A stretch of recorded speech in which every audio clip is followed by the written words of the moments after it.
Assalamualaikum warahmatullahi wabarakatuh. Selamat datang di pembelajaran matematika.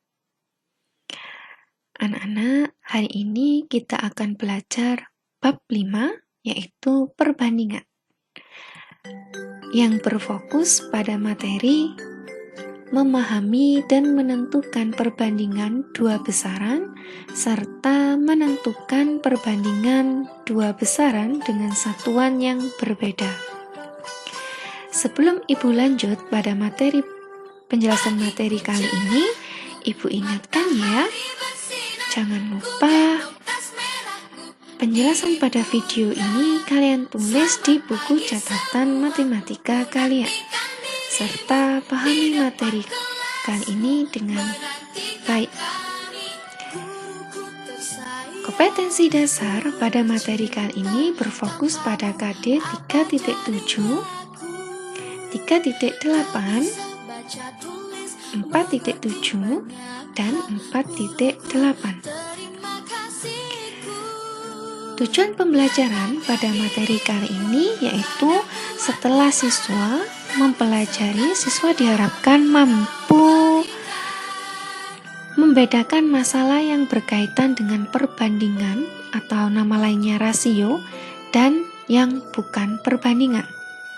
Yang kedua, siswa mampu menjelaskan tarif, kelajuan, kurs dari satuan yang berbeda. Yang ketiga, siswa mampu menyelesaikan masalah yang berkaitan dengan perbandingan atau rasio. Yang keempat, siswa mampu menentukan perbandingan yang ekuivalen, artinya yang memiliki nilai yang sama. Oke, perbandingan adalah membandingkan dua nilai atau lebih dari suatu besaran yang sejenis dan dinyatakan dengan cara yang sederhana. Membandingkan dua nilai atau lebih dari suatu besaran yang sejenis. Terdapat 3 cara untuk menyatakan suatu perbandingan. Yang pertama, perbandingan bisa disajikan dalam bentuk pecahan, misalnya 2/3. Yang kedua, dua bilangan yang dipisahkan oleh titik 2, misalnya 2/3 atau 2.23. Yang ketiga, dua bilangan yang dipisahkan oleh kata dari, misalnya 2/3. Paham ya anak-anak ya? Berikutnya ada contoh soal yang pertama. Dari 150 siswa diwawancarai tentang kesukaan membaca berita, 100 siswa memilih media online dan 50 siswa memilih media cetak. Tentukan rasio atau perbandingan banyaknya siswa yang memilih media online terhadap jumlah siswa yang diwawancarai. Penyelesaiannya adalah kita membandingkannya urutannya sesuai dengan yang ditanyakan soal. Yang ditanyakan soal adalah perbandingan dari media online, siswa media online kita tulis dulu, terhadap itu berarti perbandingannya jumlah yang diwawancarai. Jadi jangan terbalik, siswa yang diwawancarai dibagi atau dibandingkan dengan media online. Salah ya, karena soalnya yang menginginkan posisi letak pertamanya adalah media online, baru dibandingkan dengan jumlah siswa yang diwawancarai. Siswa yang memilih media online ada 100 siswa. Kita tulis 100 banding yang diwawancarai totalnya ada 150 siswa. Lalu kita sederhanakan.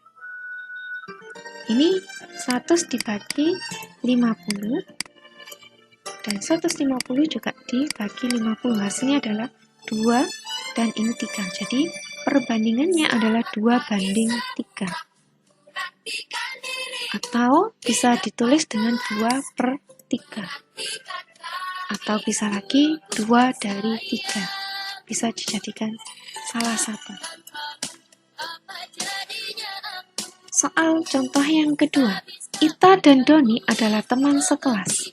Rumah Ita berjarak sekitar 500 meter dari sekolah.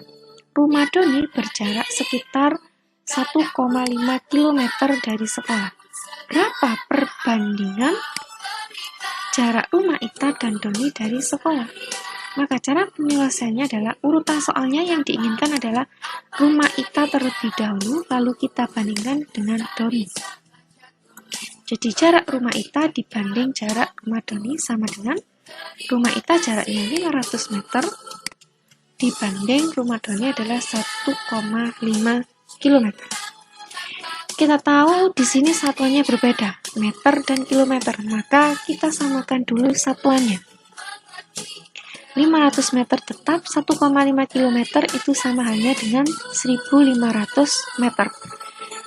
Karena satunya sudah sama, jadi kita bisa menyederhanakannya. Masing-masing ini dibagi 500 dan ini juga dibagi 500. Jadi 1 dibanding 3 atau 1 banding 3 perbandingannya. Atau bisa ditulis 1/3 atau juga bisa ditulis dengan 1 dari 3, salah satu saja. Ini ditulis ini saja benar, ditulis ini juga benar. Contoh yang ketiga, seorang guru kelas 9 di SMP swasta menerima gaji 36 juta per tahun. Saat ini kalender sekolah terdapat 180 hari fakultatif, artinya ada 180 hari masuk kerja. Jadi bukan banyaknya hari 1 tahun, bukan, tapi fakultatif adalah banyaknya hari kerja atau masuk sekolah, itu adalah 180 hari.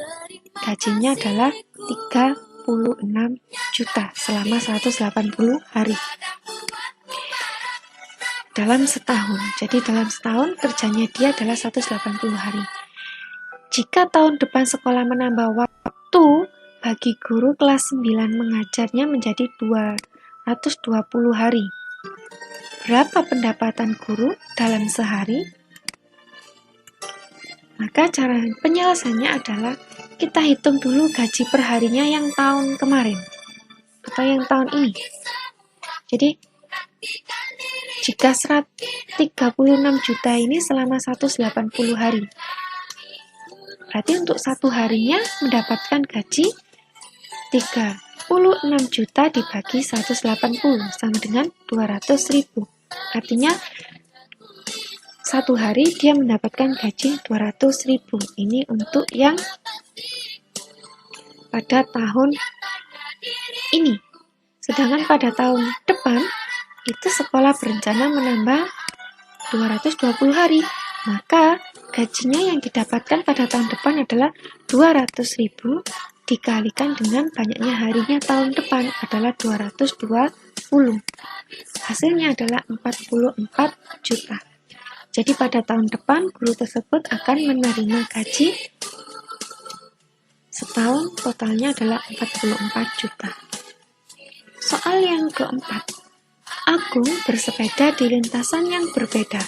Terkadang melintasi jalan yang naik, terkadang melintasi jalan menurun. Ada kalanya dia melintasi jalan yang datar. Agung berhenti 3 kali untuk mencatat waktu dan jarak yang telah ditempuh setelah melewati 3 lintasan. Pemberhentian yang pertama itu pada jarak 8 km selama 20 menit. Pada jarak 12 km itu ditempuh selama 24 menit. Pada jarak yang ketiga, 24 kilo itu ditempuh dalam waktu 40 menit. Pada lintasan manakah Agung mengendarai sepeda dengan cepat? Cara penyelesaiannya adalah dengan cara kita membuat perbandingannya terlebih dahulu. Perbandingan yang pertama adalah 8 banding 20. Ini kita kecilkan, kita bagi 2, ini juga kita bagi 2. Jadi 4 banding 10 atau 4/10. 8 bagi 2, 4, 20 bagi 2, 10. Pada pemberhentian yang kedua itu adalah 12 banding atau 12/4. mohon maaf 12/24. Itu sama halnya dengan setengah. Karena ini per 10, maka ini kita samakan per 10 supaya bisa dengan mudah membandingkan mana yang lebih besar, mana yang lebih kecil nanti pecahannya. Jadi setengah, kalau ini 10 berarti artinya dikali 5. Berarti atas juga harus dikali dengan 5. 1 kali 5 adalah 5, per 2 kali 5 adalah 10. Jadi 5/10. Untuk pemberhentian yang ketiga itu adalah 24/40. Kita kecilkan, ini kita bagi 4, ini kita bagi 4. Jadi 6/10. Karena penyebutnya sudah sama, 10, kita bisa menentukan mana yang lebih cepat, mana yang lebih lamban, atau mana yang lebih besar, mana yang lebih kecil. Jadi urutannya adalah 4/10 kurang dari 5/10 kurang dari 6/10.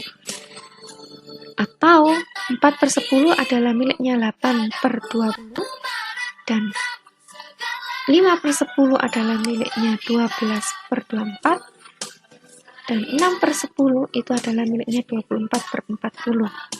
Di sini angka yang paling besar adalah 24/40. Artinya lintasan yang paling cepat itu berada di lintasan yang ketiga. Karena nilainya paling besar. Paham ya anak-anak ya? Sekian penjelasan dari Ibu. Jika kalian belum paham, kalian bisa mengulang video ini berulang-ulang sampai kalian paham. Tetap semangat belajar online. Dan jangan lupa selalu jaga kesehatan. Mohon maaf jika ada salah ucap atau salah penulisan pada penjelasan hari ini. Wassalamualaikum warahmatullahi wabarakatuh.